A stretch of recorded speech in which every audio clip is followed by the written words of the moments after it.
and I was recently contacted by my father after not hearing from him for the past 10 years. 12 years ago, my mom passed away after a long, hard battle with brain cancer. It was a tough time for our family, but just 6 months after she passed, I started noticing that my father would disappear for long periods without telling me where he was going. He would say he was out with friends who weren't even in the city. I got suspicious and decided to follow him one day. I discovered that he was frequently visiting my single aunt's house.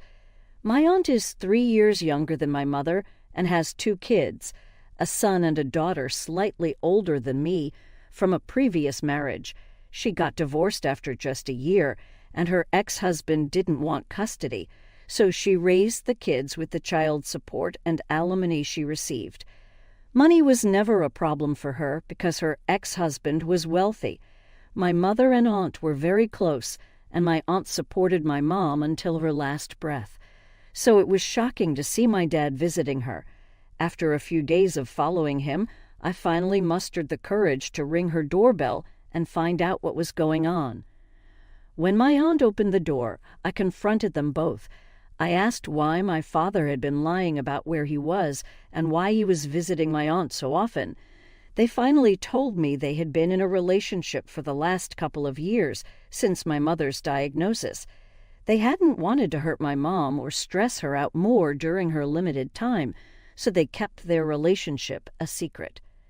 Now that my mom was gone, they felt they could be together openly. My dad expected me to understand, explaining that it hadn't been easy for him to deal with my mother's condition after so many years together. He said he was already grieving when she was diagnosed and found solace in talking to my aunt, which gradually developed into a relationship. I was obviously pissed and left that day with no intention of ever interacting with my aunt again. They tried to stop me and talk to me, but I just left, telling them they disgusted me and that both of them had betrayed my mother in the worst possible way. I'm not proud of it, but I cursed at both of them before finally going back home. When my dad came home later that evening, he told me my behavior at my aunt's house was unacceptable and that he wasn't okay with me stalking him for the past few days. He expected me to apologize, but I refused. I told him he could continue playing happy family with my aunt because I was moving out and going back to college. I had taken a break from college to be with my father during this tough time, but when I realized he had already found someone, I was so disgusted I didn't want to stay.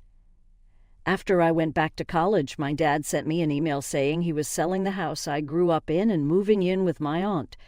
He hoped I would accept that he was trying to move on and be happy, but since I hadn't and hadn't reached out to apologize, he thought we shouldn't interact for a while. He said my aunt and cousins didn't want me to visit them, and he agreed with them, so I was banned from their house. It was unlikely we would see each other anytime soon. That email broke my heart, but it is what it is, and I didn't bother replying to him. My parents and grandparents had set aside a college fund for me, which I got access to when I turned 18, so I didn't have to worry about my expenses. Once I graduated, I started working immediately because I didn't want to rely on my grandparents for money anymore. I was just 20 years old and hoped my father would eventually come to his senses and leave my aunt so we could sort things out. But that never happened. When they went public with their relationship, everyone in my mother's family cut them off, even my grandparents. For the past 10 years, I had no contact with either of them and didn't know what they were up to. I heard they might have moved away, but I was too busy to follow up. Even though I missed my father, I never tried to get in touch with him. About a week ago, I received a call from my father after 10 years of no contact. At first, I didn't recognize the number, so I let it ring. When he called again, I answered, and hearing his voice left me numb. He told me it was very important to talk because he needed my help and had no one else to turn to.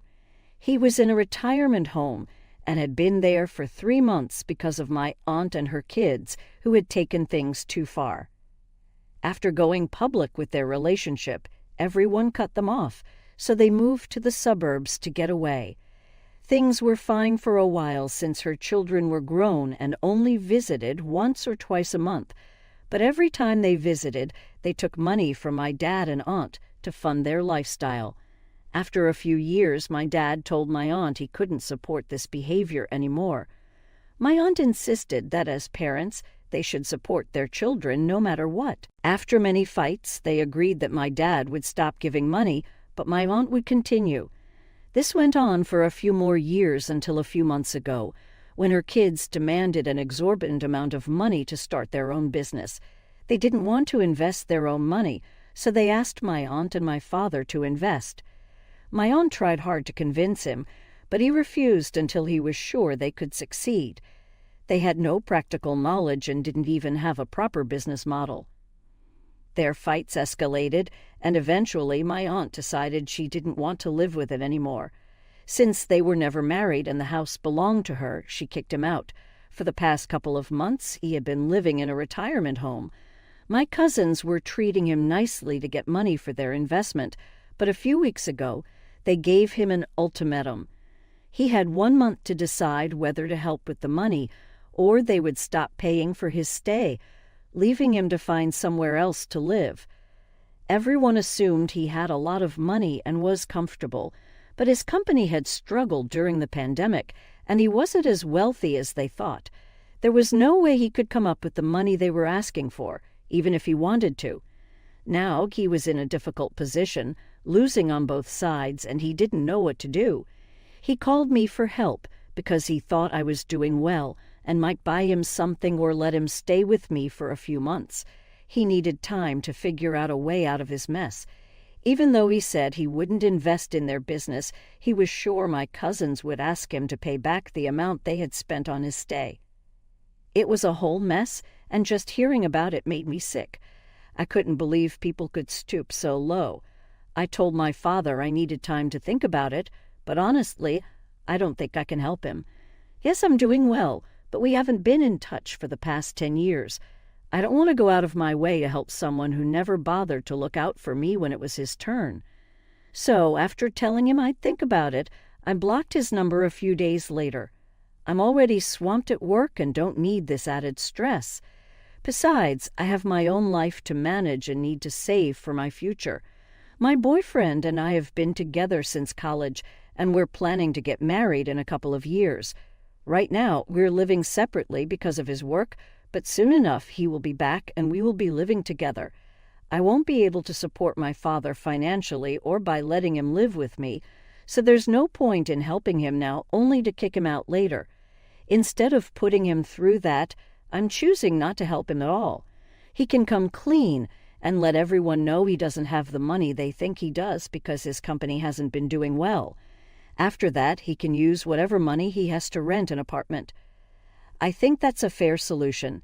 However, after I blocked him, he decided to reach out to my grandparents. Now my grandparents suddenly think I should sort things out with my father before I get married. They believe I should give him a second chance by letting him live with me before he finds an apartment. I find their change in behavior very weird. They have always told me never to forgive my father and my aunt because what they did was unacceptable. Now they think I should make amends with my father and bury the hatchet. It just doesn't make any sense to me. When I tried to argue with them, they made me feel like the bad guy, saying I was being heartless. I'm really confused because if my grandparents approved of my decision, I wouldn't be worried about whether I'm doing the right thing. But now I'm not so sure. I've talked to my boyfriend and he isn't sure either. I don't know what to do, and since this is too personal to share with my friends, I'm here on Reddit to ask if I'm making the right decision. So, AITA for not wanting to help my father after 10 years of no contact. Update. After reading the comments, I decided to stick with my decision. I told my grandparents that I didn't want to help my father and that my decision was final. I'm an adult now, and I don't think I owe it to anyone to help them in their time of trouble, especially since my father never looked out for me. We weren't close when I was younger.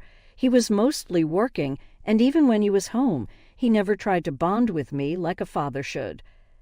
I hoped my mother's diagnosis would bring our family closer since he started taking more time off work to be at home.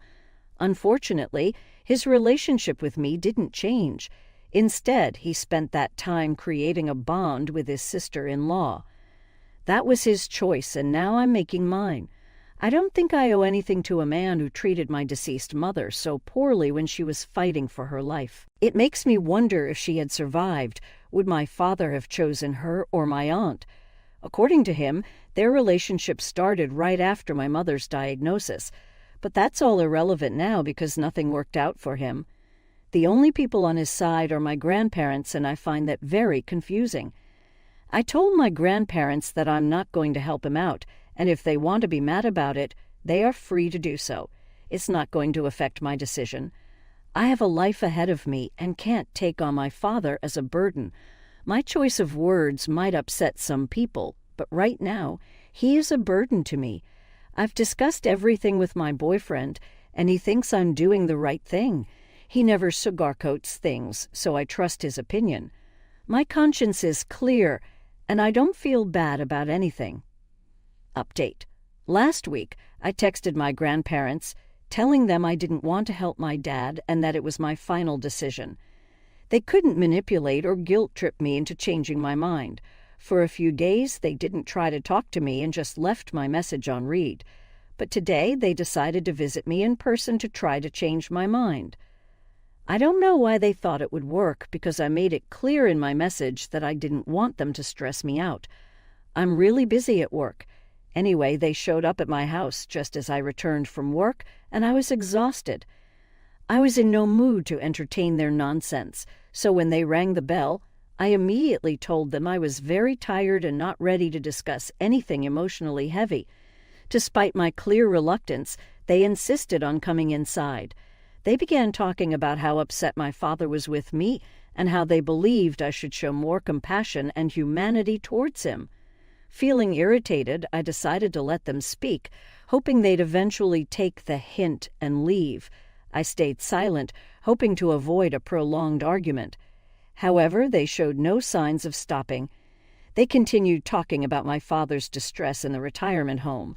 A few days ago, my cousins had threatened to kick him out if he didn't pay up for their business demands. With his company struggling, my father had nowhere else to turn. He pleaded with my grandparents to convince me to let him stay with me until he could find a place of his own. Despite the pressure from my grandparents that I was his only hope, I was growing increasingly annoyed. After some time, I realized they weren't going to shut up. I decided to turn the tables and ask them why, if they felt so strongly about the situation, they weren't helping my dad themselves. They had a spare guest room in their house and could afford to take him in, so there was no reason to pass him off to me. They had expressed sympathy for him, but I didn't share their sentiment. The problem they described seemed more like an excuse for him not taking charge of his own life. If he could afford an apartment, he should leave the retirement home and find one. There was no need for him to play the victim when he had the means to turn things around, despite his struggling company. I have no sympathy for those lacking fighting spirit, which seems to be my father's current situation. When I questioned my grandparents about their reluctance to help him, they started making excuses. They claimed it would be awkward due to his past infidelity to their deceased daughter and emotionally draining for them. I was surprised they thought these excuses justified their inaction, especially since his betrayal had also deeply hurt me. When I pointed this out, a heated argument erupted. They accused me of lacking compassion once again, but I was too exhausted to argue further. I made it clear I didn't want to discuss this with them anymore, and they left. I'm not sure if I'll be speaking to them anytime soon. Their behavior seems unreasonable, and I can't understand why they're acting this way. I've made my decision clear to them, and hopefully they won't try to change my mind again. I last spoke to my father 2 months ago, and even my grandparents stopped talking to me. I was feeling pretty lonely since my boyfriend wasn't around much, only visiting once or twice every couple of weeks. But a few days ago, he moved back here, finishing his project. Now we're officially engaged and ready to start preparing for the wedding, which is happening at the beginning of next year. We have just 7 or 8 months to go. We announced our engagement on social media yesterday, with a picture of my ring and some photos of us hugging. My grandparents aren't on social media, but I'm sure someone told them about it. Since there was a party, they must have found out, but they didn't even congratulate me. My fiancé threw an engagement party last night. He took me out for a drive in the evening, and I guessed he was going to propose, though I wasn't exactly sure what to expect. We went to a romantic spot that meant a lot to us, and that's where he proposed. On the way back home, he told me he had also organized a party in our honor and invited all our friends and family, at least those on good terms with us. When we got home, I changed into something nice, and we headed to the restaurant to spend the rest of the night with our loved ones. My grandparents had been invited, and my fiancé said they had always been there for us during the past 10 years, despite our differences. He wanted them to be present, but they rejected the invitation. He didn't want to break my heart yesterday, so we didn't discuss it. But this morning, when I talked about it and expressed my disappointment that my grandparents hadn't attended my engagement party or congratulated me afterward, he finally told me the truth. I had assumed he hadn't invited them given our strained relationship, but to learn they were invited and chose not to come was humiliating.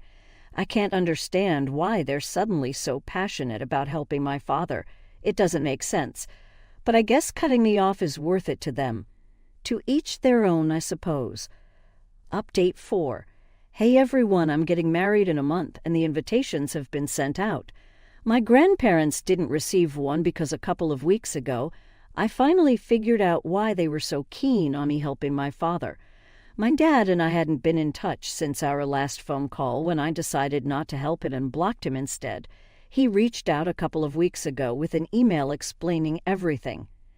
It turns out my grandparents had known about my aunt's affair with my father from the beginning. As soon as they started dating, she confessed to them.